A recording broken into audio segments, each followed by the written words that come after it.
Okay, so I just came across this video. Uploader's name's Valor and Vice. And I came across this the Irish versus the Ku Klux Klan. KKK, a forgotten American clash. And I got very intrigued. Like, it's very intriguing. So I definitely am about to hop into this.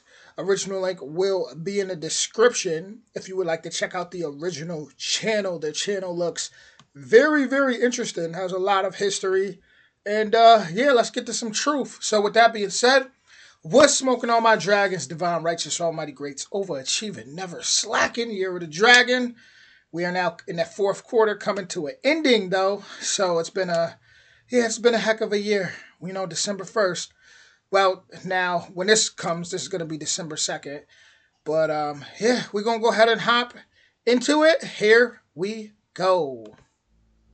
Imagine desperate families fleeing starvation in Ireland, crossing the Atlantic in hopes of survival, only to arrive in America and face more hostility than they ever anticipated. From the moment they stepped foot on American soil, Irish immigrants found themselves branded as foreigners. They were poor, Catholic, and clung tightly to their heritage, a combination that many Americans found unacceptable. Instead of opportunity, they were met with scorn and signs reading, "No Irish need apply."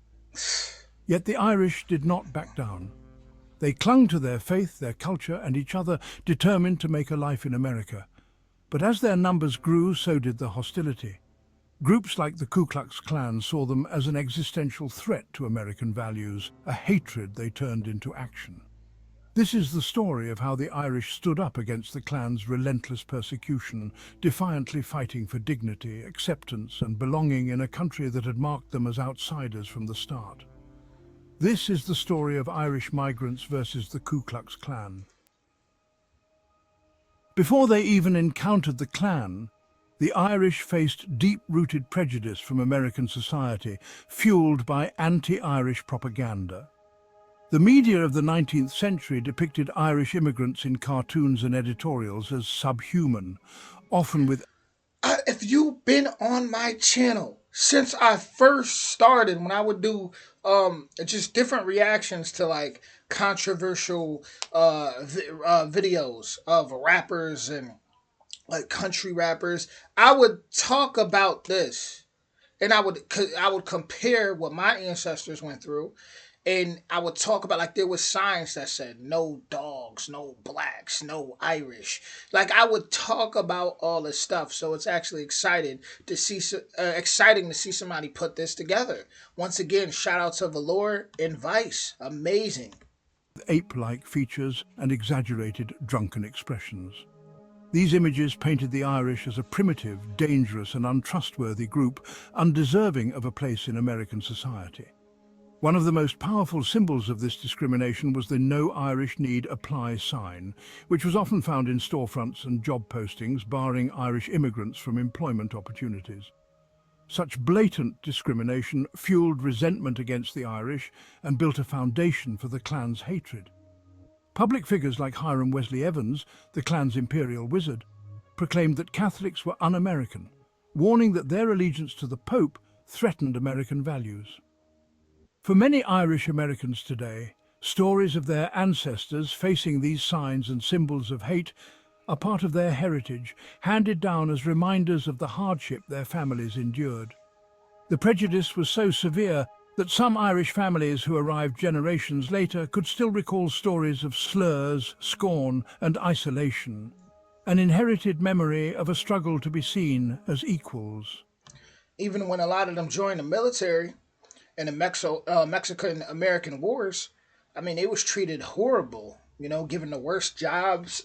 Like for being Catholic, and just looked down upon, to the point where a lot of them went and started and got accepted into Mexico in the St. Patrick's Battalion, um, and they started fighting with Mexico. You know, facts. The Ku Klux Klan originally rose from the ashes of the Civil War to target newly freed black Americans.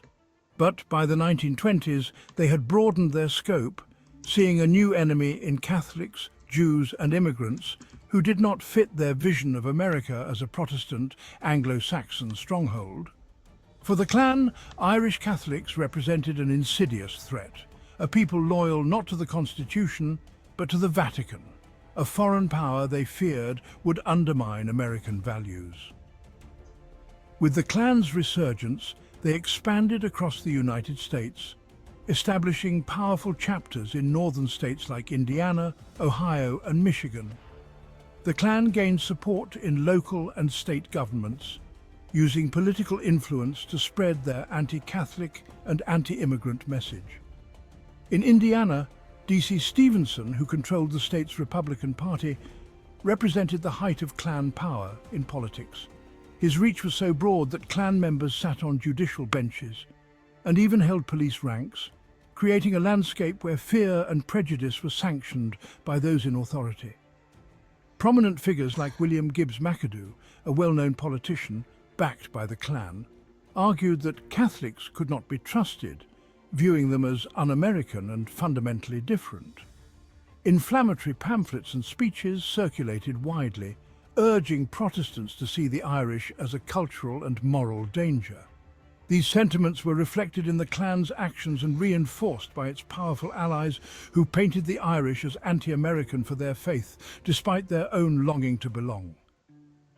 For the Irish, being Catholic was more than just a religious identity, it was a heritage, a piece of Ireland that they carried proudly.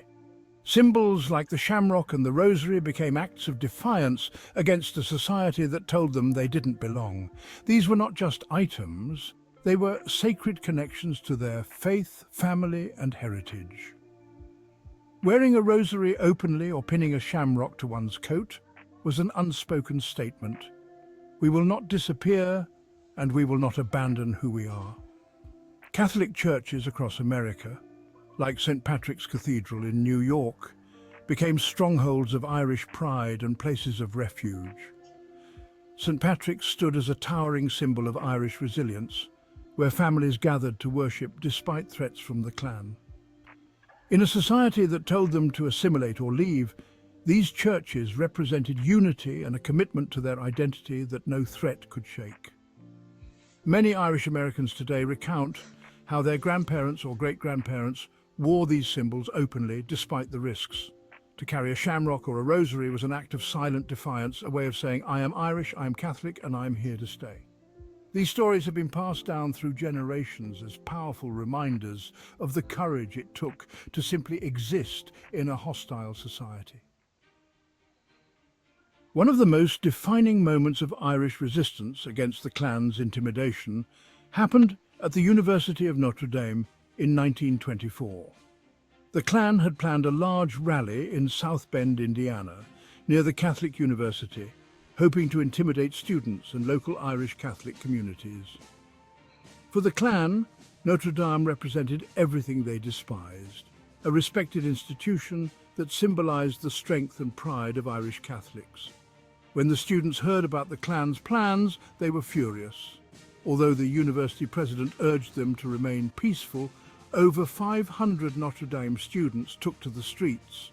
Armed with rocks and pure determination, they clashed with the Klansmen, ripping off their hoods and breaking their symbols of hate. The three-day standoff was chaotic, with students fighting alongside local Irish Catholics, transforming the streets of South Bend into a battleground. Afterward, the students returned to campus, bruised and tired but victorious. Notre Dame soon adopted the term the Fighting Irish, a name that had once been a slur, now reclaimed as a symbol of Irish resilience and pride. The Notre Dame incident sent a powerful message to the Klan. The Irish would not be intimidated, and they would not yield. The tension between the Irish Catholic community and the Klan reached new heights at the 1924 Democratic National Convention in New York City. The Klan supported William Gibbs McAdoo, who opposed Al Smith, the Irish Catholic governor of New York, for the presidential nomination. To the Klan, Smith's Catholic faith disqualified him from serving the country, and they launched a fierce campaign to block his nomination. Across the river in New Jersey, Klansmen staged a Klan bake, where they burned crosses and shouted anti-Catholic slurs, a visceral display of hate meant to intimidate Smith's supporters. Yet, despite the animosity, Smith had strong backing. Franklin D. Roosevelt, a prominent figure and future president, endorsed Smith, placing his name into nomination and sending a clear message of solidarity with Irish Catholics. The convention went to 103 ballots before Smith lost, but the fight drew national attention. The Democratic Convention highlighted the Klan's influence in politics, but it also revealed the determination of Irish Catholics to claim their place.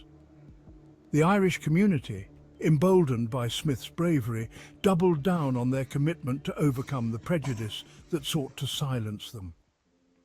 In smaller communities, the Irish continued to stand against the Klan's intimidation. In Carnegie, Pennsylvania, Paddy McDermott, a local undertaker, became a legend when he led Irish residents in blocking a Klan rally. Armed with bricks and stones, McDermott and his neighbours sent the Klan fleeing, refusing to let the mob terrorise their town.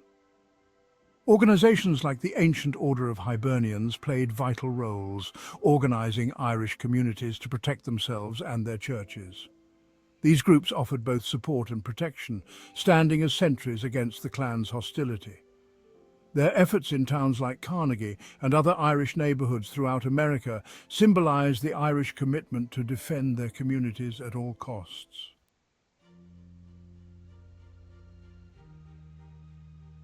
The Notre Dame incident and the Irish resistance across America helped shift the public's view of Irish Catholics. The term "fighting Irish" became a national symbol, adopted by Notre Dame and Irish communities nationwide as a badge of honour, symbolising courage in the face of hate. This resilience inspired later civil rights movements, as the Irish stood alongside other marginalised communities, showing that the strength they displayed against the Klan was not just for their benefit, but for all who faced injustice.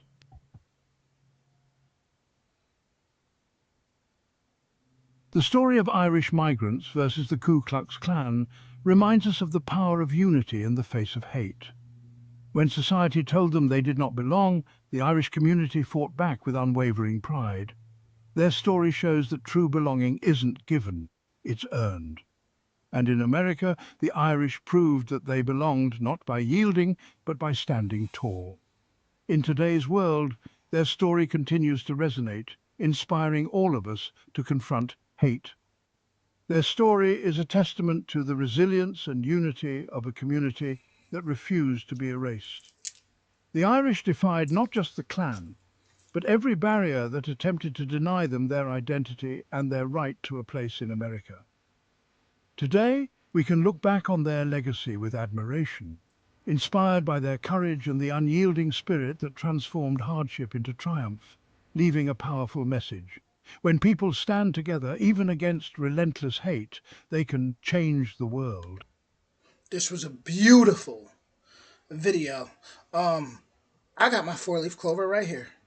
It's all wrapped up and tied up on my other necklace, but I always keep it on. That was a beautiful video. Seriously, I love the message. It was a message of unity, a message of courage, a message of doing what's right, a message of not giving up, a message of standing together, a message of warriors. Uh, I love it. I love everything about this video. I've been preaching this for a while. I've been telling, and it's crazy because in one of the videos who I spoke, I forgot what I got over 3,000 videos up, y'all. But there's a video where I remember a comment where someone was saying that um I think they said they was Irish and their great great grandparents lived in like in a so called black neighborhood, and the Ku Klux Klan really didn't like that, and they came to like they wanted to attack their great great grandparents, and they said the black community riled up and fought off the Ku Klux. It's just so much stories that we just don't know about. We're so used to um the news and everything we see in entertainment painting stories as just division and only painting it one way. We don't realize what was going on. We got to sit down and really listen to our ancestors that's still here and get that real knowledge. But even Excuse me. Even when you look at Seneca Village, which was that was it was predominantly so-called African American, Black American. You had Irish there, you had other immigrants there. They were all living there together, and that was destroyed and turned into what, Central Park. You had It's just like I said, it's so much. You look at Bacon's Rebellion, where it was said that um, you know, so-called black slaves and in Irish indentured servants or white so-called white indentured servants period from Europe, they band together and they was they rebelled. They rebelled and they fought together, and they said after that is really when the government was like really pushed that white black. You're either white or you're black. And unfortunately my ancestors, we could not hide. Um, we couldn't do like the Italians and come over here and you know switch the last name. Ain't no hiding with this. So it was always like that separation, like y'all over there, y'all on the other side of the tracks. But that's never to take away what others have been through either. Um, and then when you look at a lot of the Irish uh, indentured servants, a lot of them was on plantations with a lot of the indigenous slaves or African slaves of the Caribbeans. And that's a fact, right? You have they intertwined cultures. You got in Haitian voodoo, you have Mia Bridget, who is said to have come from the different spiritual practices that was incorporated from the Irish. It's so much, but this is like my best friend Irish. He Irish. He's awesome, but it's like when I look at these things, it just sucks because so many people did become fall. They fell for the okie dokie of the division trap of the race baiting, to where it's like, and that's always been kind of played against us as a community. As people in America, it's just all over the board. It's like you could tell how much race and everything is just used to just bait people to instead of just coming together. Even like, I'm not saying everybody got to hold hands and jump around, but I'm saying like just it's just so much, so much. But there's why it's like for people that are like let's say like Nazis or something, or and these racist gangs. It's like I be telling, like I say to Irish kids or Italians, like, do y'all know y'all history? Do y'all know y'all history? To be like, I get it if you like go to prison, right? And you know, especially if you're in like California where it's segregated, you have no choice pretty much but to be so-called white and be around that. But because of predators, right? It's predators. But that's what I'm trying to say, guys. It's like everything is like divided like M&Ms. And the whole time it's like people have more in common than the people that they're divided from and not even realize it. That's really what I'm trying to say. It's crazy. But this was an awesome, very well put together video. And yeah, I like this a lot. I love history. But with that being said, shout out to once again Valoran Rice. Valoran Vice. I'm hungry, so I accidentally said rice. I'm thinking of food right now. I'm about to go get something to eat. But Valoran Vice, shout out to them once again. Original link in the description. Go check out their original link and check out their channel. And I'll be back with more soon. With that being said, if you enjoyed this video, don't hesitate to hit that like, that subscribe, or that notification bell. And I'll be back with more soon. Much love, y'all.